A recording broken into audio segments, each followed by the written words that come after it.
What's up everybody, welcome to another Benzwerks tutorial. This is Rich from Benzwerks, and this week's tutorial we have the Mercedes-Benz spark plug and wires replaced, and we're going to be doing it on the more common V8 V6 motors. It's the 112 113 and the 272 273, and up to the left is a picture of what each motor looks like. And basically what we're going to be needing is flashlight, a 5/8 spark plug socket, 3/8 extensions, 3/8 ratchet, T30 torque socket, pocket screwdriver, and that spark plug socket is a special socket that contains a rubber piece inside that once the spark plug is loose, you could grab it with that. So basically here what we're looking at is your V8 113 engine, and you could tell by the engine cover it has a different style than all the newer ones.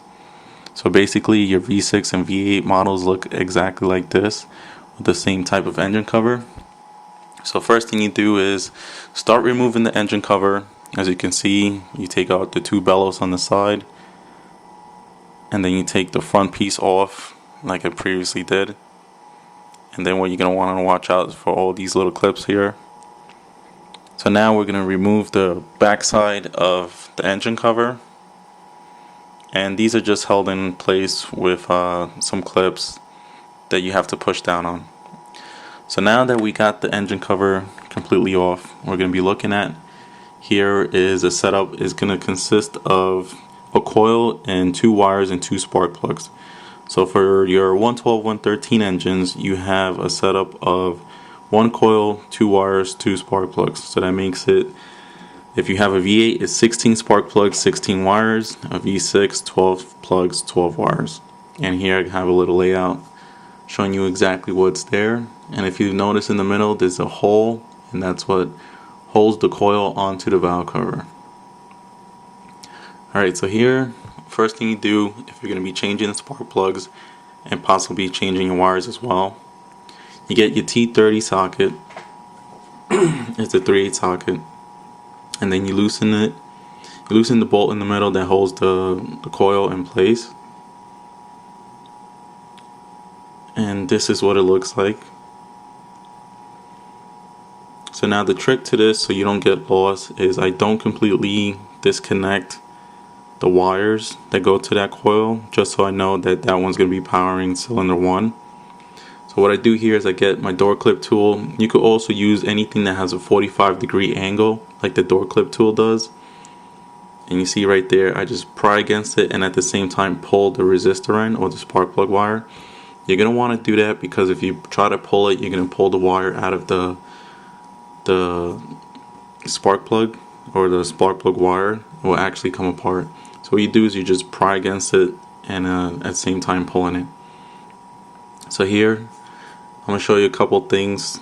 Right here on the coil itself is going to show you the setup. It's an AB setup.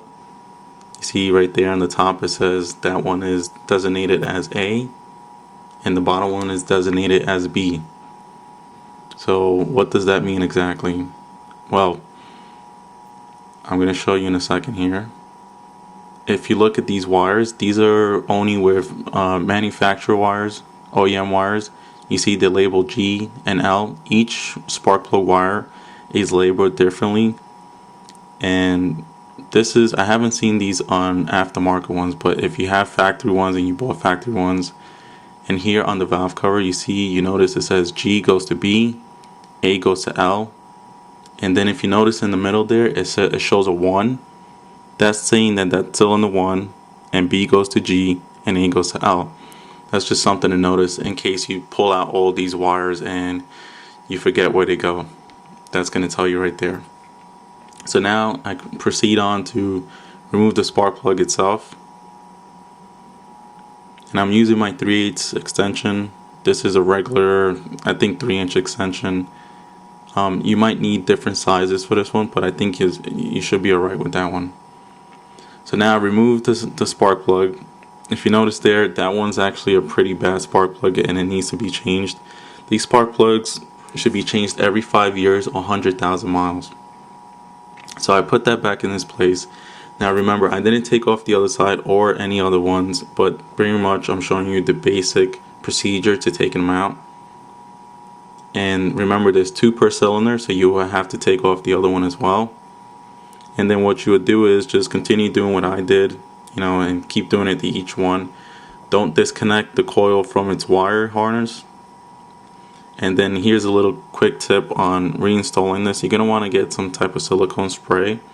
It makes it a lot easier to put the spark plug wire and click it into the spark plug itself. You're going to want to hear that click, or make sure that it's firmly pressed in.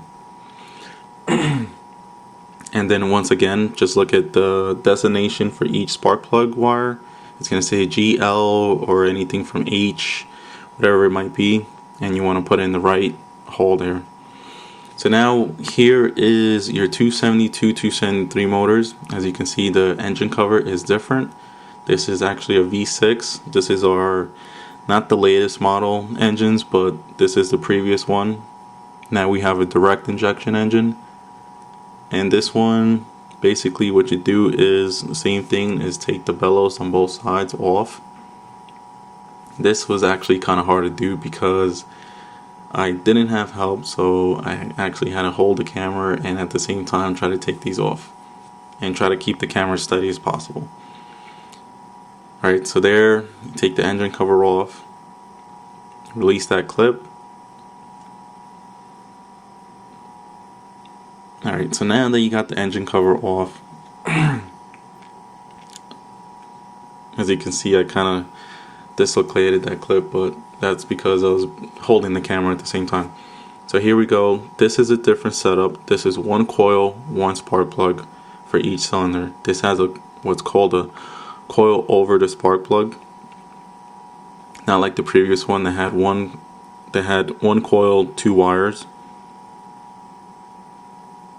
So here is that layout.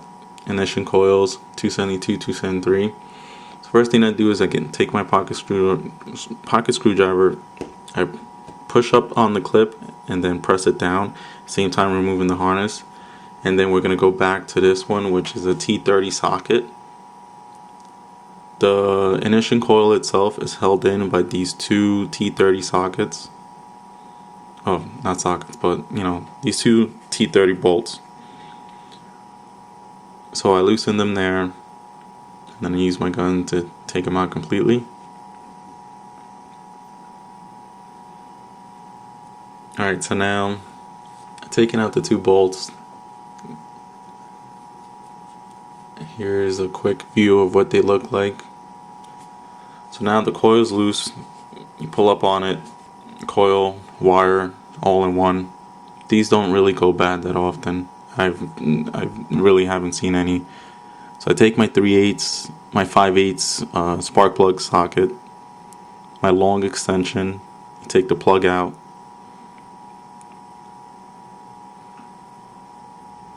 and remember, this is a special socket.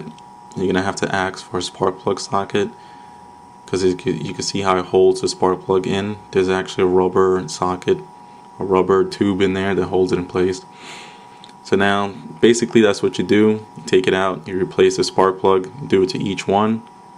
You will need different extensions for different, when you get closer to the firewall, you can't fit that long one in there. So you use a short one. And this is me reinstalling it. So I screw it in first by hand, and then I give it nice tight. Make sure these are tight. If they're not tight, they will go flying out, and you basically ruin your motor. So I tighten the 2 bolts down, put the clip back in, and that's it for this tutorial, guys. Next week we have a 220, I believe, blower motor disassembly. So that's it, guys. Thanks a lot.